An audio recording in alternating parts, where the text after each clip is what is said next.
Hello. यावेळेसचा माझा birthday हा खूप जास्त स्पेशल होता बिकॉज तो खूप अशा छान सरप्राईजेसने भरला होता.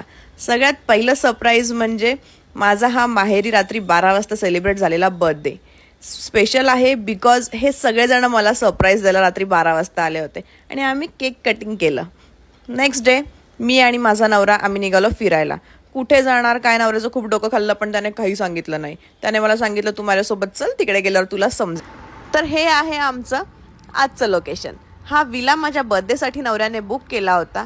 या विलाचा संपूर्ण व्हिडिओ तुम्हाला बघायचा असेल तर तुम्हाला पार्ट 2 साठी वेट करावं लागेल.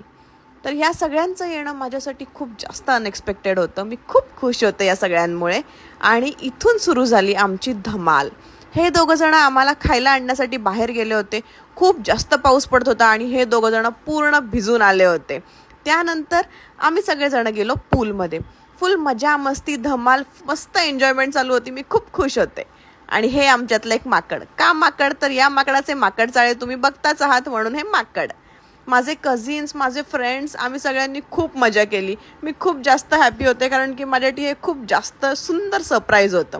या सगळ्यांचं येणं खूप जास्त अनएक्सपेक्टेड होतं आणि हा माझा बर्थडे खूप जास्त स्पेशल चालू होता.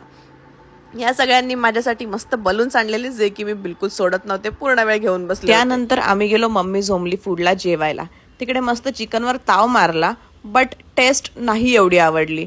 नेहमीसारखी टेस्ट नाही आहे, टेस्ट चेंज झाली आहे. सो मी रेकमेंड करेन की नका जाऊ. त्यानंतर हे बघा यांचा बालिशपणा, मस्त एक खेळतायत लहान मुलासारखे. आणि त्यानंतर आम्ही आमच्या विलावर रिटर्न गेलो. बर्थडे संपतच आला होता. रात्री 11 वाजता या लोकांनी माझा बर्थडे सेलिब्रेट केलाय. 12च्या आत सेलिब्रेट केला. Thanks guys. त्यानंतर मग अजून एक फ्रेंड आमचा आम्हाला जॉईन झाला. त्यानेही केक आणला होता. मस्त सेलिब्रेशन झालं. मस्त नंतर सॉंग्स लावलेले आणि अशी आमची छान एन्जॉयमेंट चालू होती.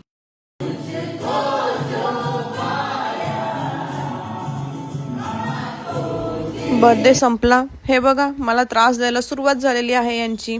त्यानंतर आम्ही मस्त उनो खेळलो. उनो खेळता खेळता आम्हाला रात्री 3 वाजले आणि आम्हाला भूक लागली. आम्ही गाडी काढून निघालो खायला बाहेर. मस्त बुर्जीपाव आणि मॅगी ऑर्डर केलेली. मॅगी सोसो होती, बुर्जीपाव खूप छान होता.